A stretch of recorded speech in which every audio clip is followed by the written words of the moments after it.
San Bonifacio, obispo y mártir. 675 a 755. Memoria obligatoria. 5 de junio. Apenas había pasado un siglo desde que los discípulos de San Gregorio Magno habían desembarcado en Inglaterra y ya la isla de los piratas se había convertido en isla de los santos. Había santos reyes, vírgenes inflamadas en el amor de Cristo, ascetas que dejaban atrás a los solitarios de la Tebaida, sabios monjes y figuras magníficas de obispos. Había, sobre todo, apóstoles. El fuego del apostolado consumía a los nuevos convertidos y los empujaba lejos de su tierra. Pensaban en los pueblos del otro lado del mar, en aquellos sajones que tenían su misma sangre y hablaban su misma lengua y no conocían a Cristo. Los jóvenes que ingresaban en las escuelas monásticas, si estudiaban la retórica, era para adquirir el arte de persuadir y exponer la verdad; si investigaban el sentido de las sagradas escrituras, era para enseñárselas a sus hermanos transmarinos; si se ejercitaban en los rigores de la regla, era para templar su espíritu, para prepararse a los trabajos, a las fatigas y al martirio. Entre todos aquellos misioneros, el más ilustre es Bonifacio, el gran anglosajón, el apóstol de Germania. Nacido en el reino de Wessex, creció desde los 7 años en el monasterio de Nutzel. A los 20 era ya un maestro famoso, que los abades se disputaban para dar a sus monjes la enseñanza religiosa y profana. A los 40 quieren hacerle abad, pero él cree llegado el momento de lanzarse a la predicación de la fe. Llega a Frisia lleno de entusiasmo, pero en la hora menos favorable. El duque Radbodo acaba de aniquilar las cristiandades nacientes, y persigue a los misioneros en toda la región. El monje anglosajón no quiere perder tiempo, pasa el Rin, atraviesa el reino de los francos, llega a Roma y se presenta al Papa Gregorio II con una carta de su obispo, Daniel de Winchester. El Papa le recibió benévolamente, examinó su doctrina, se informó de su pasado y le dio una carta en que decía: los piadosos deseos de tu celo inflamado en Cristo, y las pruebas que me has dado de tu fe, exigen que te llamemos a participar de nuestro ministerio para la dispensación de la palabra divina. Sabiendo que desde la infancia has estudiado las sagradas letras, os ordenamos que llevéis el reino de Dios a todas las naciones infieles que halléis en vuestro camino, y que, en espíritu de virtud, de amor y de sobriedad, derraméis en las almas incultas la predicación de los 2 testamentos. Armado de estos poderes, el misionero atravesó la Lombardía, llegó a Baviera, y habiendo sabido la muerte de Radbodo, se dirigió a Frisia para ponerse a las órdenes de San Vilibrordo, apóstol de aquella región. Trabajó a su lado algún tiempo, pero cuando el viejo obispo le propuso hacerle heredero de su dignidad episcopal, huyó a esconderse en los bosques de Turingia. Pronto se vio rodeado de un grupo de cristianos, resto de cristiandades organizadas por misioneros celtas y deshechas por la persecución y por la guerra. Los paganos mismos se acercaban a oírle, y muchos de ellos recibían el bautismo de sus manos. Cruzó luego el país de Hesse y avanzó hasta las fronteras sajonas, siempre con el mismo éxito. A fines del año 723 estaba de nuevo en Roma. Había ido para dar cuenta al pontífice de los felices principios de su empresa y para consultarles sobre las dificultades que iban surgiendo en la misión. El Papa le consagró obispo de todas las tierras septentrionales, cambió su nombre de Winfrido por el de Bonifacio y le envió al campo de su apostolado. Al pasar por Francia, el misionero se detuvo en la corte de Carlos Martel, donde solo vio indiferencia, escándalos, corrupción, prelados, cortesanos, adúlteros y homicidas elevados a las órdenes sagradas, y falsos doctores, que, imitando a los maniqueos, prohíben los alimentos permitidos. El gran obispo tiembla ante la grandeza de la obra que va a acometer. Le aterra el aislamiento. Se vuelve hacia los monasterios de Bretaña, en que su juventud había encontrado tantas luces y consuelos, escribe a su obispo Daniel, según la costumbre de los hombres, que cuando el pesar les cerca, Buscan fuerza y consejo en aquellos cuya sabiduría y amistad conocen. Y el obispo le contesta alentándole con el ejemplo de los apóstoles y los mártires, enseñándole a confiar en otro príncipe más poderoso que los de la tierra y prodigándole los consejos de su experiencia para la conversión de los paganos. No la emprendas, le decía, contra las genealogías de sus falsos dioses. Déjales que repitan que sus dioses nacieron los unos de los otros, por el abrazo del esposo y de la esposa.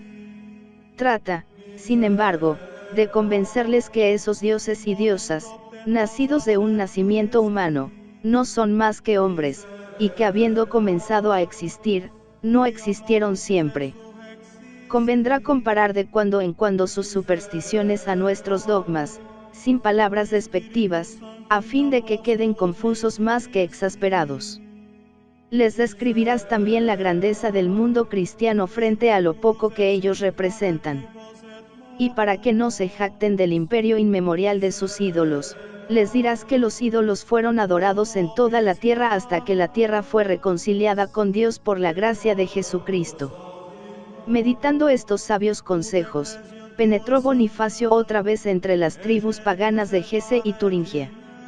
Aquella dulzura, aquella discreción, aquella tolerancia con sus tradiciones nacionales, unidas a una vida austera y a una palabra elocuente, encantaron a aquellos bárbaros. Fueron muchos los que abjuraron sus errores. Otros, no obstante, sin mirar con odio al extranjero, seguían sacrificando a los árboles y a las fuentes, consultaban el canto de las aves y practicaban sus sortilegios y adivinaciones. Entonces el apóstol resolvió derribar un árbol gigantesco que los paganos llamaban la encina de Thor y que se alzaba en medio del campo de Geismar. Para defender aquel símbolo de un culto secular, había acudido una multitud innumerable de bárbaros, dispuestos a matar al enemigo de los dioses. El obispo apareció entre ellos sin la menor muestra de temor, se dirigió hacia el árbol sagrado, y a los primeros golpes se desencadenó un furioso vendaval que arrojó la encina por tierra. La multitud, estupefacta, vio en aquel suceso un signo de la voluntad de Dios y pidió el bautismo. El número de los fieles se aumentaba, surgían las iglesias, acudían los catecúmenos, y el misionero empezaba a sentir la necesidad de otros colaboradores. Nuevamente dirigió su mirada hacia sus hermanos de Inglaterra. Escribió a los obispos, a los abades, a las santas mujeres que gobernaban los monasterios de monjas, dándoles cuenta de su penuria, de la insuficiencia de sus sacerdotes, de las solicitudes de su responsabilidad episcopal. Para el que ha sido llamado al ministerio de la palabra, les decía, es muy poco vivir santamente, si se avergüenza o tiene miedo de ir tras los hombres extraviados, perecerá con aquellos que perecen por el silencio. Pedía ornamentos sacerdotales, campanas y libros, sobre todo, libros. Debían buscar para él en los archivos de los conventos las cuestiones de San Agustín de Canterbury y las respuestas de San Gregorio Magno, las pasiones de los mártires, los comentarios de los padres sobre San Pablo, un volumen de los profetas, todo de una escritura clara y sin abreviaturas, como convenía para sus ojos cansados por la vejez. La abadesa Eadburga recibió el encargo de transcribir las epístolas paulines con letras de oro, a fin de honrar las santas escrituras ante los ojos carnales de los paganos. Los monasterios anglosajones respondieron con generosidad a aquel llamamiento. Al poco tiempo, el apóstol se vio rodeado de una multitud de discípulos, colonizadores entusiastas, hombres de reconocida habilidad en todas las artes, escritores, lectores y maestros. Tras ellos vinieron también las mujeres, viudas, vírgenes, madres, hermanas y parientas de los misioneros, deseosas de tomar parte en sus peligros y en sus consolaciones. Entre ellas estaba Lioba, insigne por su amor a Cristo, admirable por su celo, bella como los ángeles, emocionante en sus discursos, sabia en las escrituras, erudita en los santos cánones. Y aquellos germanos feroces, que poco antes solo en la sangre hallaban su alegría, se arrodillaban ahora a los pies de estas dulces maestras. Pero no bastaba convertir a aquellos hombres, siempre dispuestos a volver a sus falsos dioses, a la rapiña, a la vida errante, era preciso arrancar de sus corazones las raíces del paganismo, más tenaces que las de la encina sagrada de Gaismar. Para esto organizó Bonifacio la jerarquía episcopal, lanzó a sus discípulos en todas direcciones y estableció grandes monasterios, como los de Fristlar, Ersfeld, Fulde, Bischofein, que debían garantizar la persistencia de su obra y ser, en las tierras evangelizadas, centros misionales, núcleos de vida estable y civilizada, refugio de los operarios evangélicos, focos de cultura, granjas agrícolas, puntos estratégicos de aquella conquista espiritual, graneros, escuelas y organismos industriales. Él mismo recorría el país, bautizando y predicando infatigablemente.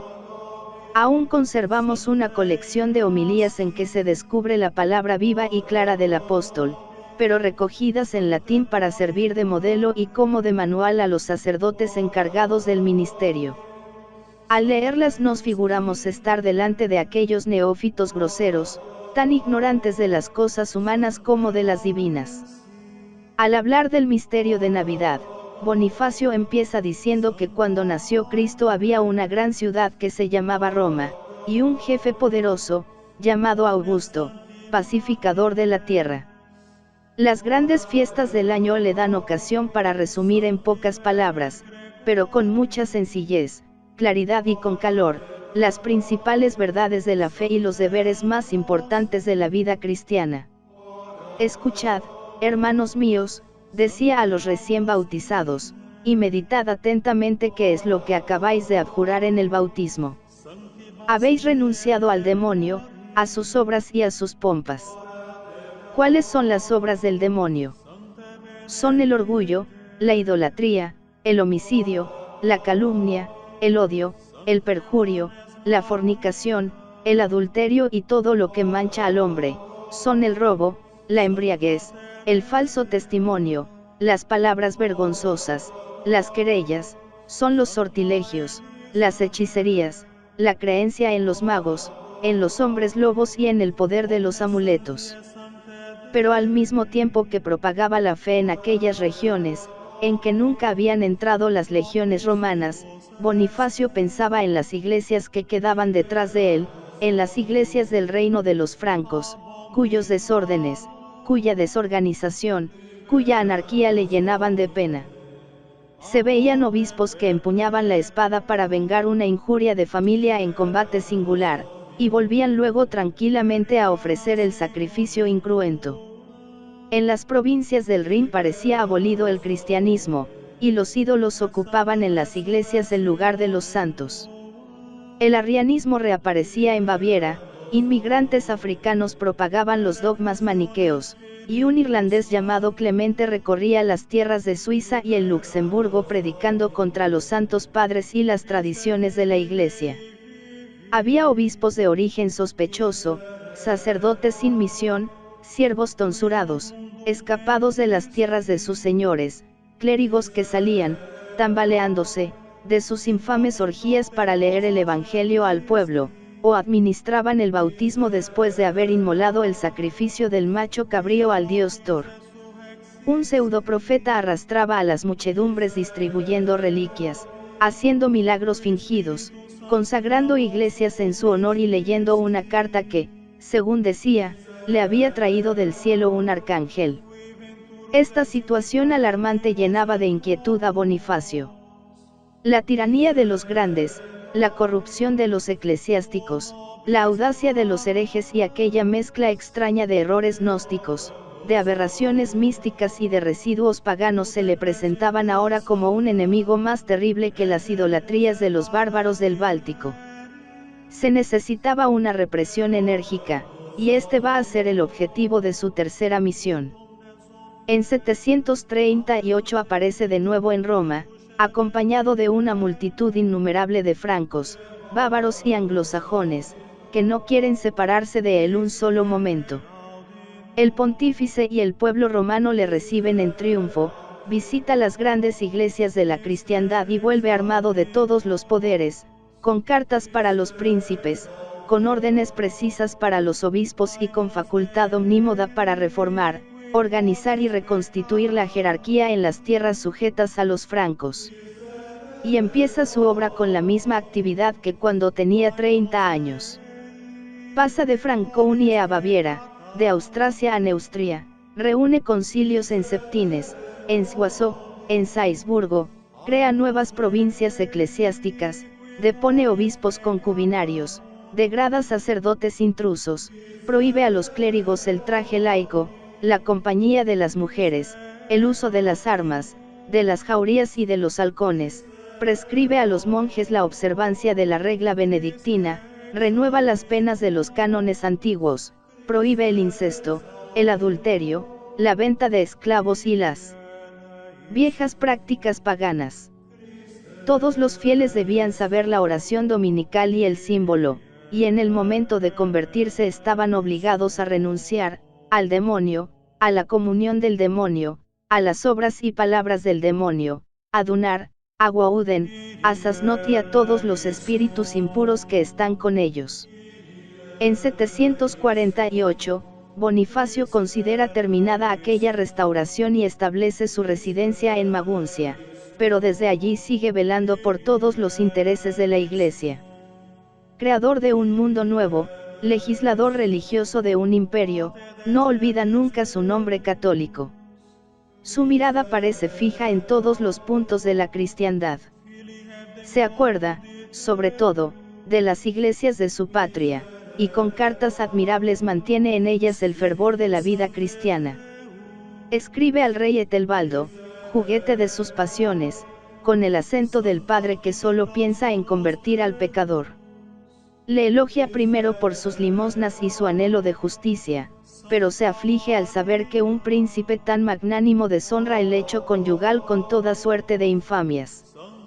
Le recuerda con gravedad de teólogo las amenazas de la Sagrada Escritura, le cita el ejemplo de los viejos sajones, entre los cuales la mujer adúltera se ve obligada a ahorcarse por su propia mano, le representa los castigos que la espada de los sarracenos acaba de hacer en España, y continúa: ten cuidado de que tu pueblo no se arruine con el ejemplo del que le gobierna.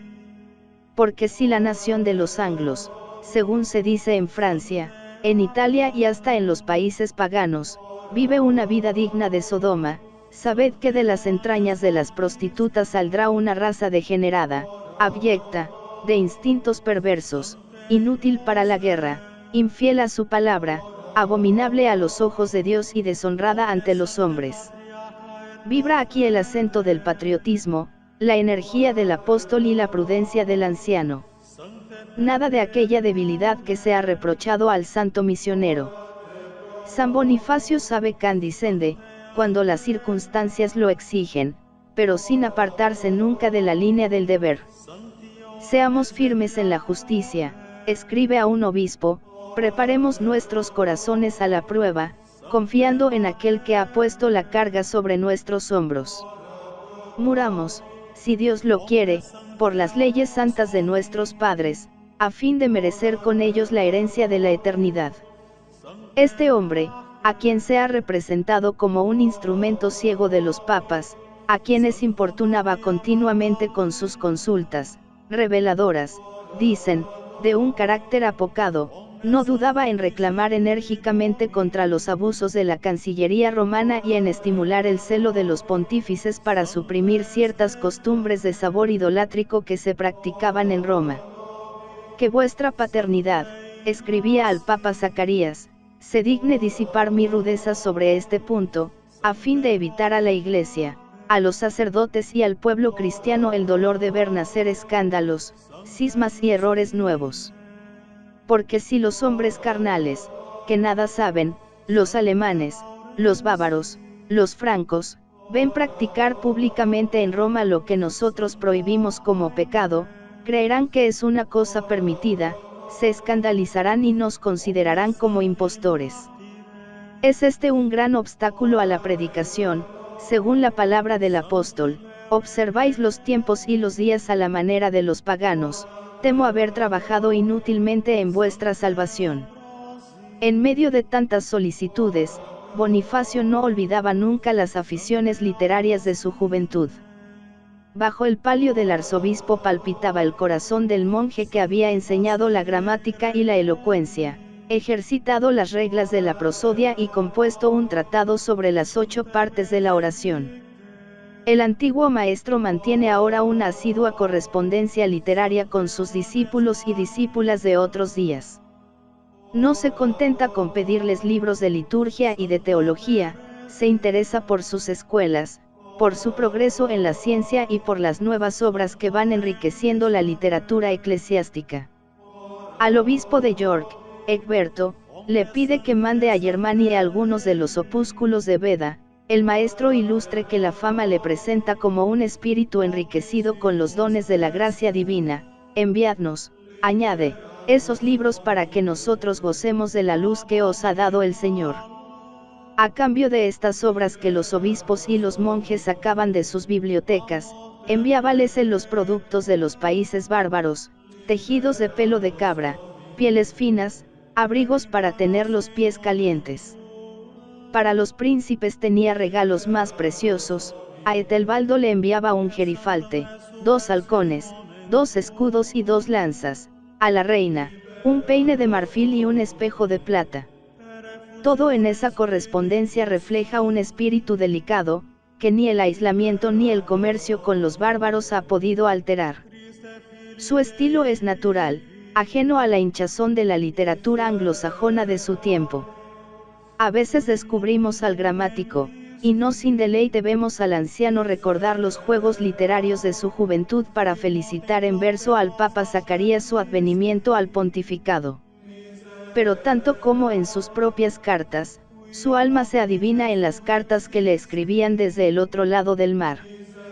Para las monjas que allá quedaban, Bonifacio tenía toda la grandeza del héroe y del sabio. Le pedían un remedio contra la violencia de la tentación, le consultaban sus dudas interiores, le enviaban sus ensayos poéticos para que los corrigiese. Él, con palabras que revelan la bondad de su corazón, poníalas al tanto de sus conquistas, de sus trabajos y de sus luchas, y las pedía el apoyo de sus oraciones. Ellas le hablaban de sus dolores y de sus deseos con toda la impetuosidad propia de aquella raza joven, ganosa de libertad y de fuerza. No ceso de dar gracias a Dios, le escribía una hija del rey de Wessex, por haberse dignado llevaros tan misericordiosamente a través de tantos países desconocidos. Yo os admiro y os amo, y puedo aseguraros que ninguna revolución del tiempo podrá cambiar el estado de mi alma con respecto a vos. Con el portador de estas líneas os mando 50 monedas y un lienzo de altar. Es un don muy pequeño, pero ofrecido con grande amor. Una monja, Lioba, la amada, la santa Lioba, la que mereció descansar en un mismo sepulcro con el gran apóstol, le escribía antes de dejar el país natal: quiera Dios que, aunque indigna, me sea dado el honor de teneros por hermano, porque ningún hombre de mi familia me inspira tanta confianza como vos. Os envío un regalo para que sea a vuestros ojos el recuerdo de mi pequeñez y el nudo de una ternura que nos una en Cristo para mientras vivamos. El desterrado de Germanie, así se llamaba a sí mismo Bonifacio, contestaba con cartas ascéticas, con discursos religiosos, con poemas sobre las virtudes, en versos hexámetros, siempre amable, siempre agradecido a aquellos arranques de cariño sincero. Buscad con inteligencia, les decía, donde está la voluntad de Dios, obrad virilmente con la fuerza que da la fe, pero hacedlo todo suavemente y con caridad, y no os olvidéis de rezar por el último, el peor de todos aquellos a quienes la Iglesia romana ha confiado la predicación del Evangelio, para que cuando el lobo se presente no haga como un mercenario, sino que defienda, a ejemplo del buen pastor, la Iglesia católica con sus hijos e hijas contra los herejes, cismáticos e hipócritas. Tal vez lo más bello en esta correspondencia es ese sentido profundamente humano de la vida, eso que alguien llamaría flaqueza, que nos encanta en los grandes corazones cristianos, como una prueba de que son corazones de carne y no de bronce. Al examinar los trabajos de este gran apóstol, que igualan en audacia, en constancia y en actividad a las más grandes proezas de la conquista española, nos encontramos, no obstante, con un alma delicada, atormentada de escrúpulos y agitada por las inquietudes. Una y otra vez necesita tranquilizar su conciencia, y este es el motivo de sus viajes a Roma y el objeto de varias de sus cartas. Se acusa ante el Papa de no haberse podido abstener del trato con los excomulgados, cuando las necesidades de las iglesias le han llevado al palacio de los príncipes. Le inquieta también la suerte de sus discípulos, de aquellos colaboradores abnegados que trabajan en el destierro, a merced de un pueblo semibárbaro. Son monjes, escribía poco antes de morir, son sacerdotes, son religiosos que predican la fe y sirven a Dios y enseñan las letras en los monasterios. Su vida en las fronteras de los paganos es muy pobre. Tienen pan, pero no podrán encontrar vestidos ni mantenerse en su puesto sin un consejo, sin un apoyo. Y yo quisiera que alguien velase por ellos, bien sea que tenga que vivir o que morir. Estas últimas palabras expresan el presentimiento del fin. No obstante, el apóstol seguía recorriendo los países germánicos. Sus últimos años los consagra a la tierra de Frisia, donde había derramado los primeros sudores. La recorrió en 753, organizando nuevas iglesias. 2 años más tarde quiso tentar un supremo esfuerzo. Tenía 75 años de edad, estaba enfermo, pero nada pudo detenerle. Puso en manos de su discípulo predilecto, San Lulo, su dignidad episcopal, dejó todas las cosas en orden y se despidió entre sollozos. «Yo me voy», exclamaba, «porque el día de mi tránsito se acerca. Deseo ansiosamente esta partida, y nada puede apartarme de ella. Así, pues, preparad todas las cosas, y en el cofre de los libros colocad el lienzo en que habéis de envolver mi cuerpo». Tomó consigo algunos clérigos y monjes, y con ellos navegó hasta Utrecht. Habiendo empezado a predicar, muchos miles de hombres y mujeres recibieron el bautismo. Designóse el 5 de junio para la imposición de las manos. El tabernáculo que debía servir de iglesia se había levantado cerca de Docum, a la orilla del río Burda. Todo estaba dispuesto para el sacrificio, los vasos, el altar, los vestidos pontificales. Faltaba la presencia de los catecúmenos, derramados por las cercanías.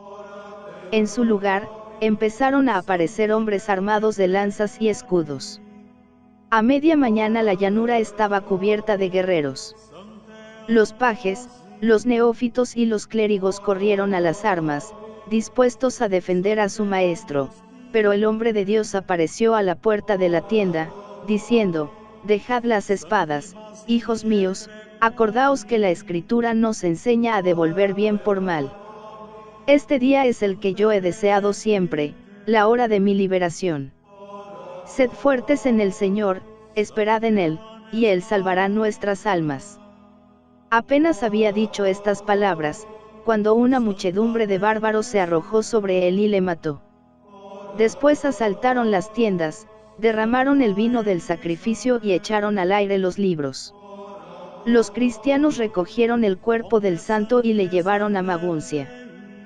Junto a él, y teñida con su sangre, se encontró una copia del libro de San Ambrosio sobre las ventajas de la muerte. Dios había reservado al gran apóstol una muerte digna de su vida. Nada falta a su gloria, ni el heroísmo del mártir, ni la intrepidez del misionero, ni la grandeza del obispo, ni la austeridad del monje, ni la bella aureola de gracia y de bondad con que supo plegarse a su época para dominarla. No seáislo como San Columbano, se hizo esclavo de todos, recogió todas las buenas inspiraciones, de donde quiera que viniesen, para hacer de ellas una realidad. Esto explica la eficacia de su obra, y aquí está su gloria más alta.